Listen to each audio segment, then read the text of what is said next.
Bonjour et bienvenue. Aujourd'hui, on se lance dans une exploration.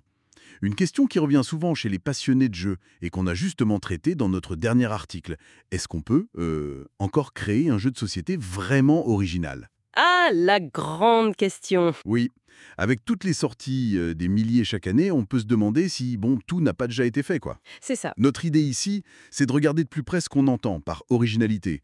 Est-ce que c'est dans les règles, le thème, le matériel peut-être, ou l'histoire? Bref, est-ce que l'innovation pure, c'est encore possible? Exactement. Et comme on le disait dans l'article, l'originalité, elle n'est pas toujours là où on pense la trouver, hein. C'est pas forcément l'idée sortie de nulle part. Mhm. Souvent, c'est plutôt comment dire, une recombinaison habile d'éléments qui existent déjà.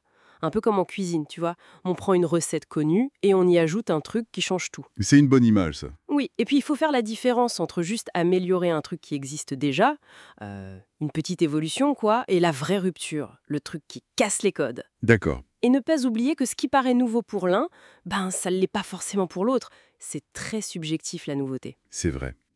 Alors, justement, où est-ce qu'elle se cache, cette fameuse originalité? Dans notre article, on a identifié plusieurs pistes. D'abord, les mécaniques de jeu. Ah oui, les mécaniques. Pense à Dominion, par exemple. C'est lui qui a vraiment lancé le deck building, le fait de construire son jeu de cartes pendant la partie. Tout à fait. Un classique maintenant. Ou alors Pandemic Legacy, avec cette idée de campagne qui évolue, où on modifie le plateau, on déchire des cartes. C'était quand même fou à l'époque. Les actions avaient des conséquences sur le long terme. Carrément. Et on a eu aussi des ovnis, comme on dit. The Mind, où on joue sans parler, juste en se sentant. Ah oui, The Mind. Spécial. Ou The Crew, qui a carrément inventé le jeu de pli coopératif. Fallait y penser. Mais bon, le plus souvent, comme on le notait, c'est des mélanges. Des mélanges, oui. Prends route, contrôle de territoire, ok, mais avec une asymétrie de dingue entre les factions et ce thème animalier. Très fort, Route. Ou Challengers, qui a simplifié la bataille de cartes avec son système de tournoi quasi automatique. L'innovation, parfois, c'est juste de rendre un truc accessible, en fait. Le remix intelligent. Exactement, l'adaptation à un nouveau public, c'est clé aussi. Et puis, après les mécaniques, il y a l'univers et le thème. Ah, le thème, ça change tout. On est loin de l'époque où c'était que du médiéval ou de la fantaisie, hein. Heureusement. Wingspan, qui aurait cru qu'un jeu sur les oiseaux marcherait autant. C'était audacieux, c'est clair. Ou This War of Mine, Oula, oui, sur la survie des civils en pleine guerre. Ou même Fog of Love, qui simule une relation amoureuse. c'est vrai.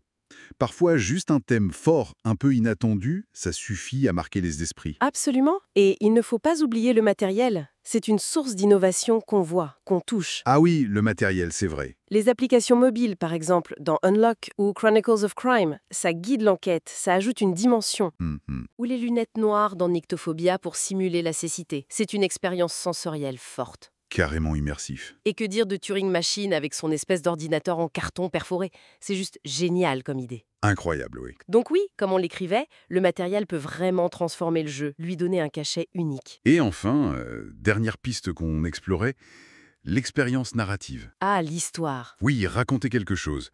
Des jeux comme Time Stories, avec ces scénarios qu'on rejoue pour tout découvrir. Très prenant. Ou Cartaventura, qui utilise juste des cartes pour créer un récit interactif. Simple, mais efficace. Tout à fait. Et même Alice is Missing, qui se joue quasiment par SMS. Une approche très originale, ça.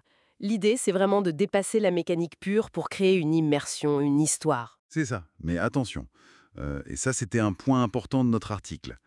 L'innovation pour l'innovation, ça ne suffit pas toujours. Non, c'est clair. Il y a cet équilibre crucial avec l'accessibilité. Exactement. Un jeu peut être super original, révolutionnaire même, mais s'il est hyper complexe, ou trop cher, ou s'il dure 6 heures, bah, il va rester pour un petit cercle. Oui, il touchera moins de monde. C'est ça. Et on voit bien que souvent, les jeux qui cartonnent le plus, ce ne sont pas les plus radicalement nouveaux, mais ceux qui proposent une évolution bien pensée, bien exécutée, sur une base solide. C'est vrai, il y a une tension là. Et ça nous amène à une autre question un peu délicate, qu'on abordait aussi. La différence entre l'inspiration et la copie. Ah, la fameuse frontière. S'inspirer des autres, c'est normal, non? Tous les créateurs le font.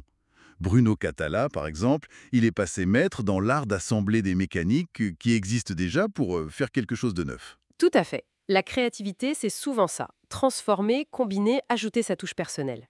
La copie pure et simple, le clone sans âme, ça, c'est autre chose. Et c'est mal vu en général. Oui, rejouant, c'est assez rare et la communauté réagit assez vite.